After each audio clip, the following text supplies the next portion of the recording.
Jadi kalau kita mau lihat mana yang baik gubernur ke Kabupaten Garut itu harus dilihat di anggaran. Tapi saya belum melihat kebaikan Pak Deddy Mulyadi ke Pak Kabupaten Garut. Saya dilihat dari anggaran 2025 dan 2026. Saya lihat APBD-nya ya, APBD-nya tidak ada panjang jalan provinsi di Garut yang bertambah akibat pembuatan jalan baru atau meningkatkan status dari jalan kabupaten menjadi jalan provinsi. Padahal zaman Pak Ridwan Kamil dalam 1 tahun pemerintahan Pak Ridwan Kamil itu 45 km. Kita merubah status jalan ya dari Cimareme yang ada di Caringin sampai ke ke Cikajang. Ditingkatkan statusnya menjadi jalan provinsi, kan jadi lebar. Terus juga jembatan-jembatan ya gitu. Hari ini saya belum melihat di APBD-nya Jawa Barat 2026 ada. Belakangan ini ada berita yang sangat viral dan banyak ditanggapi oleh warga netizen, teman-teman ya. Mantan Bupati Garut ini menyentil Kang Deddy Mulyadi, mengatakan bahwa selama masa kepemimpinan Kang Deddy Mulyadi, Kabupaten Garut tidak pernah mendapatkan bantuan, dan hal ini langsung mendapatkan counter attack dari Kang Deddy Mulyadi langsung, teman-teman. Nah, tidak lama-lama dalam hal ini akan saya tampilkan bagaimana Kang Deddy Mulyadi menjawab nyinyiran tersebut ya. Dan juga saya akan tampilkan juga bagaimana warga membela Kang Deddy Mulyadi dan mengecam bagaimana apa yang dilakukan oleh ex ataupun mantan dari Bupati Garut ini, teman-teman ya. Silakan. Muka orang ini sedang menjadi trending topik, nyebar di berbagai platform media sosial, TikTok, Instagram, YouTube, Facebook. Siapa dia? Mang Rudi, mantan Bupati Garut 2 periode, saudara. Bukan 1 periode, 2 periode. Nanti kita akan cek ya pendapat warganya ya. Ketika dia memimpin seperti apa? Kerjanya benar apa tidak? Menurut warganya, bukan menurut saya yang belum pernah dipimpin oleh dirinya. Gitu loh ya. Kenapa rame? Dia mengkritik kebijakan KDM. Persoalan infrastruktur di jalan ini akan dikelola, diperbaiki, digarap oleh provinsi. Ya. Kenapa KDM mengambil langkah itu? Karena jalan-jalan di desa ini banyak yang bukan cukup lagi, sangat parah. Salah satu yang paling terparahnya berada di Garut. Padahal uang yang ngalir ke Garut per tahunnya lebih dari 1 triliun. Gelo. 1 triliun itu sama dengan 1.000 miliar. 1 miliar itu sama dengan 1.000 juta. Sok sya, gede ente 1 triliun teh. Gede pisan. Pertanyaan kita, uang yang besar ngalir ke Garut setiap tahun kemana? Dipakai untuk apa? Artinya KDM melihat ada prioritas anggaran yang bukan untuk publik. Ya. Dan kalau prioritas anggaran untuk kepentingan publik, maka 1.000 triliun, 1 triliun lebih per tahun yang digelontorkan ke Garut itu merenang tepatnya rusak jika kieu infrastruktur di Garut teh. Ya. Nah, pertanyaannya kenapa sampai banyak yang rusak di Garut?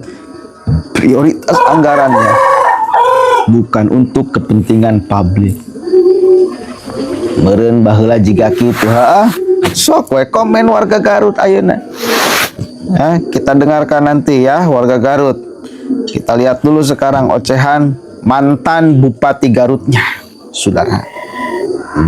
Kita desa ini ya dulu dari bantuan keuangan provinsi itu ada dana IP 130 miliar juta. Sekarang hanya tinggal 40 juta. Jadi turunnya 70.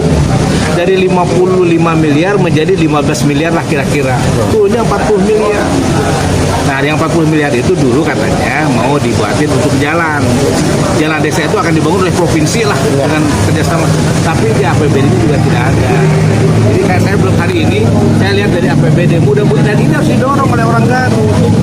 Assalamualaikum, sampurasun, lejeng enjing wargi Jabar dan seluruh warganet dimanapun berada.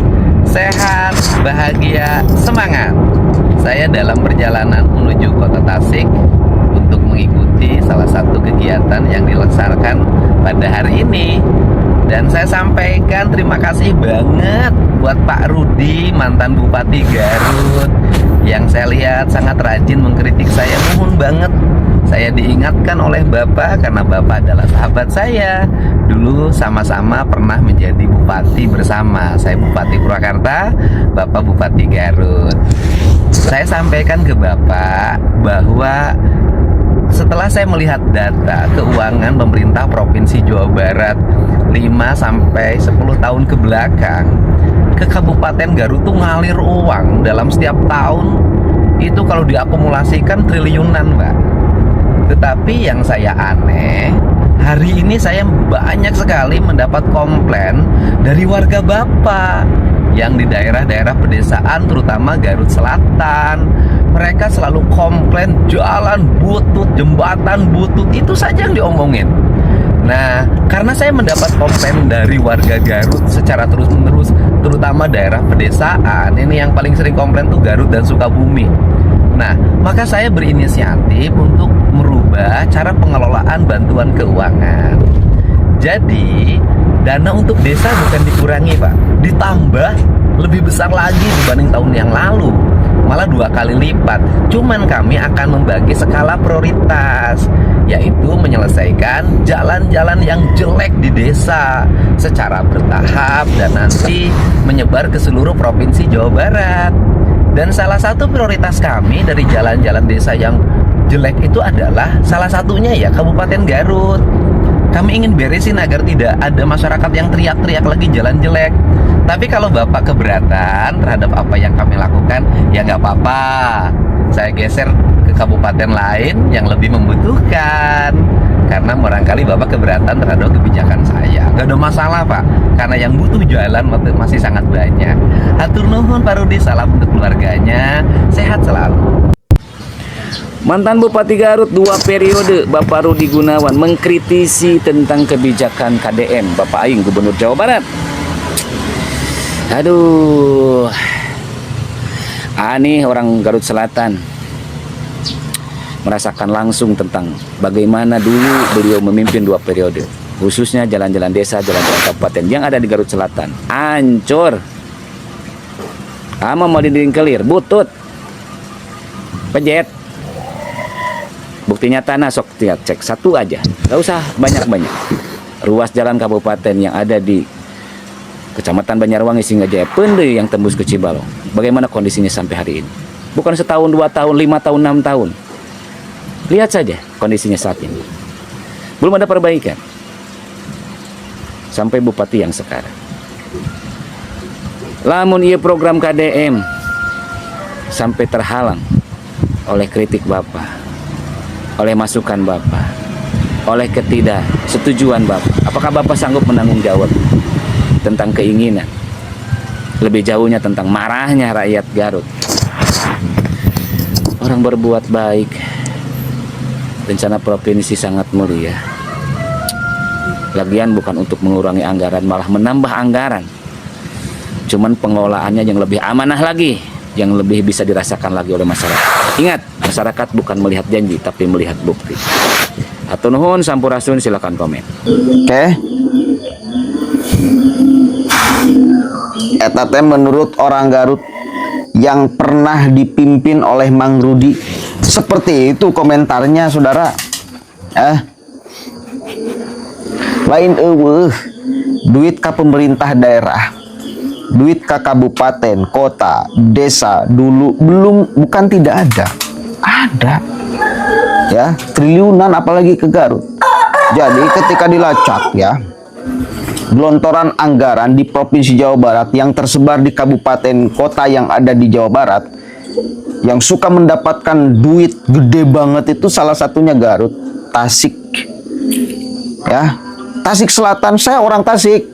Hancurnya luar biasa tuh jalan Cikatoma Salopaya. Nama geus mulai diperbaiki. Geus diperbaiki ya nama. Alhamdulillah. Dulu aduh Mang puluh-puluh tahun itu jalan teh pernah diperbaiki. Ai Sugante memang teboga duit pemerintah. Ternyata bukan teboga duit, prioritas anggarannya bukan ke sana. Kenapa prioritas anggarannya bukan ke sana? Nggak tahu saya. Teriakan masyarakatnya mungkin kurang. Ya. Urusan viral-viralan seperti ayeuna. Ayeuna atau urusan viral-viralan, apalagi jalan nasional, apalagi jalan provinsi, jalan kabupaten ogenan. Ya, kalau nyampe kepada KDM, KDM langsung ngomong kepada kabupatennya. Kalau kabupatennya teu boga duit, dibantuan ke provinsi. Kalau tahun ayeuna teu bisa, tahun engke. Gitu. Jadi KDM itu ingin menata Jawa Barat istimewa dari ujung kota sampai ujung desa. Datupan percuma berenan. Kalau ujung kota jalannya rapi, pinggirnya seperti sirkuit Mandalika, tetapi di desa jalannya masih hancur, orang akan menyorotnya ke jalan yang hancurnya. Artinya istimewa itu harus di ujung kota sampai ujung desa, ya, dari ujung kabupaten sampai ujung kabupaten yang lain yang dipimpin di bawah naungan Provinsi Jawa Barat. Begitu. Salah satu caranya ambil alih proses pembangunannya oleh Pemprov. Kenapa? Karena dulu juga pernah dilakukan penggelontaran anggaran ke desa-desa, ke kabupaten-kabupaten dengan jumlah yang sangat besar, tetapi tidak dipakai dengan baik itu anggarannya. Prioritas bukan untuk kepentingan publik. Itu. Ya setelah kuaing diberesan, kuaing dibawa, kan kuaing dikerjakan, kan itu benar. Supaya benar-benar istimewa dari ujung sampai ke ujung. Kan sekarang juga ada ibu-ibu yang memvideokan. Memang belum semua di Jawa Barat itu jalan infrastruktur baik, belum semua. Di kabupaten-kabupaten masih banyak yang hancur kok. Di desa-desa masih banyak yang hancur kok. Tetapi itu pun akan pasti diperbaiki. Gitu loh. Nah, kan ada yang memvideokan ibu-ibu. Wah, Kang Deddy, ini kan masih banyak jalan yang hancur, yang rusak di jalan. Ada kan yang memvideokan itu ibu-ibu tuh? Memang belum semua. Tetapi yakin dan pasti prioritas anggaran sekarang ya oleh pemerintah Provinsi Jawa Barat mayoritas untuk kepentingan publik, salah satunya infrastruktur. Jadi seandainya belum semua, ini belum, bukan tidak semua. Belum sesuai dengan kemampuan anggaran. Dalam anggaran Pemprov mampu untuk mengkamper seluruh proses pembangunan dari tingkat desa, kabupaten sampai provinsi, saya yakin akan di-cover semua tuh. Karena anggarannya terbatas, tapi yang terbatas ini dimaksimalkan. Bukan karena anggaran terbatas tapi tidak dimaksimalkan. Lebih banyak ke hibah, lebih banyak kemudian kepada yang bukan kepentingan publik. Kan itu. Anggaran teh dari dulu juga terbatas. Pemerintah provinsi itu punya anggaran terbatas. Meskipun dulu dan sekarang lebih banyakkan dulu. Dulu 36 triliun.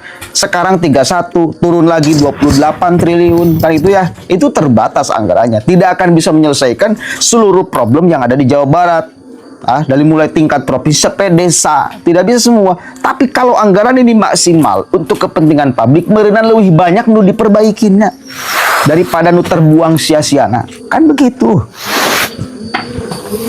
Nah, dengan kemampuan keterbatasan anggaran yang kemudian dimaksimalkan, ya kayak geus halus. Gitu. Ini sudah sangat bagus. Begitu loh ya membacanya.